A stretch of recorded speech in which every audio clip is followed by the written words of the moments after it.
Hi students, இன்றைக்கி நம்ம என்ன பார்க்க போகிறோம்னா 10th மேக்ஸ் எக்ஸாம்பிள் 1.1ல் பார்க்க போகிறோம். சம் என்ன கொடுத்துருக்காங்க அப்படின்னா ஏங்கிற ஒரு செட்டு கொடுத்துருக்காங்க, பின்னு ஒரு செட்டு கொடுத்துருக்காங்க. ஃபஸ்ட்டு நமக்கு என்ன கேட்டிருக்காங்கன்னா A into B and B into A அது கேட்டிருக்காங்க. So A into B and B into A கண்டுபிடிக்கணும். ரெண்டு செட்டு அந்த ஏ பி அப்படிங்கிற ஒரு ரெண்டு செட்டு கொடுத்துருக்காங்களா, அந்த ரெண்டு செட்டையும் நம்ம பெருக்கணும், மல்டிப்ளை பண்ணணும். ரெண்டுத்தையும் மல்டிப்ளை பண்ணிவிட்டு அந்த ரெண்டுமே ஈக்குவல்டா அப்படிங்கிறத வந்து ரெண்டாவது சம்மில் கேட்டிருக்கிறாங்க. தேர்டு வந்து அது தனி பாட்டாக கொடுத்துருக்காங்க. சரிங்களா? இப்போ வந்து ஃபஸ்ட்டு நம்ம என்ன பண்ணுறோம் அப்படின்னா ஃபஸ்ட்டு வந்து A into B and B into A அது எப்படி கண்டுபிடிக்கிறோம் அப்படின்னா ஏங்கிற ஒரு செட்டு கொடுத்துருக்காங்க, பிங்கிற ஒரு செட்டு கொடுத்துருக்காங்களா. அதில் வந்து ஃபஸ்ட்டு எதை பாருங்கள், ஏல வந்து 1 3 5 இருக்குது, பியில் வந்து 2 3 அப்படின்னு இருக்கா. அந்த ஒன்றையும் நம்ம வந்து இதை பொறுத்தவரையில் இந்த மல்டிப்ளை பண்ணும்போது ரெண்டாத்தையும் சேர்த்து எழுதணும். மல்டிப்ளை பண்ணிடக்கூடாது, ரெண்டுத்தையும் சேர்த்து ஒரு செட்டாக எழுதணும். பாருங்கள், ஒன்றை வச்சு ஃபஸ்ட்டு, சரிங்களா, ஒன்றுன்னா ஓ 2 சார் 2 அப்படின்னு நம்ம மல்டிப்ளை பண்ணாமல் ஒன்றையும் கமா 2 அப்படி போட்டு எழுதணும். அதேமாதிரி ஒன்றை வச்சு ஃபுல்லாக அந்த பிங்கிற செட்டில் வந்து என்னென்ன இருக்கோ அப்படி சேர்த்து எழுதணும்.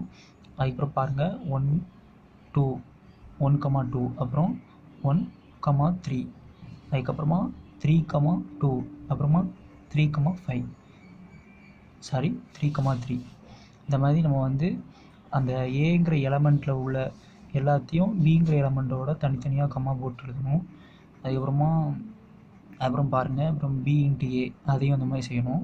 இப்போ ரெண்டு ஈக்குவேஷன் நமக்கு கிடச்சிருக்கா, 1 and 2 அப்படின்னு எடுத்துருக்குறாங்க. அதுக்கப்புறமா செகண்ட் என்ன கேட்டிருக்காங்க அப்படின்னா ஏ இன்ட்டு பியும் பி இன்ட்டு ஏவும் ஈக்குவல்டான்னு கேட்டிருக்கிறாங்க. அதில் பாருங்கள், இப்போ 1 கமா 2வும் 2 கமா 1ம் ஒன்றா அப்படின்னா இல்லை.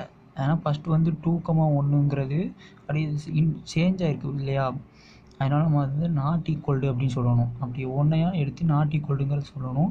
அப்புறம் மூணாவதுல என்ன கேட்டிருக்காங்க அப்படின்னா n of A into B equal to n of B into A அப்படின்னு கேட்டு n of A into n of B அப்படிங்கிறத வந்து தனித்தனியாக இந்த ரெண்டுமே ஈக்குவல்டு தானா, அந்த மூணு பார்ட்டுமே ஈக்குவல்டு தானா அப்படின்னு கேட்டிருக்காங்க. அப்போ நம்ம ஃபஸ்ட்டு என்ன பண்ணுறோம் அப்படின்னா என் ஆஃப் ஏ வந்து எப்படி 3 அப்படி எடுத்துருக்காங்கன்னா அதில் உள்ள எலமெண்ட்ஸ் வந்து எத்தனை, அதாவது ஏல வந்து பார்த்திங்கன்னா 1 3 5 இந்த மாதிரி 3 எலமெண்ட் இருக்குது. ஸோ என் ஆஃப் ஏ வந்து 3, அப்புறம் என் ஆஃப் பின்னா அதே மாதிரி தான் 2 3 மட்டும் ரெண்டு மட்டும் கொடுத்துருக்காங்களா, அந்த 2 போட்டாச்சு. அப்புறம் 1 மற்றும் 2லிருந்து நாம் காண்பது, அதாவது ஈக்குவேஷன் 1 அண்டு 2 இந்த 2 இது இருக்குது பார்த்தீங்களா, அந்த 2லேருந்து என்ன பண்ணுறாங்கன்னா மொத்தம் எத்தனை எலமெண்ட் நான் சொன்னேன், அதாவது இந்த மாதிரி என் ஆஃப்னா நம்பர் ஆஃப்னா அந்த இதில் வந்து எத்தனை எலமெண்ட் இருக்குதுன்னு பார்க்கணும். இப்போ வந்து ஏ இன்ட்டு பியில் வந்து எத்தனை எலமெண்ட் இருக்குது, 1 2 3 4 5 6 இருக்குது.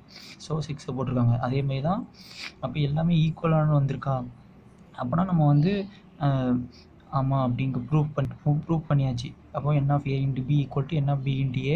ஏன்னா எல்லா இதுலேயும் ஒன்று தானே, 6 தானே இருக்குது, எத்தனை எலமெண்ட் இருக்குது, 6 இருக்குது. ஸோ அனைத்துக்கும் 6 அப்படின்னு போட்டுடலாம். ஸோ இது வந்து ப்ரூவ் பண்ணிவிட்டு இவ்வளோ தான் அந்த எக்ஸாம்பிள் 1.1.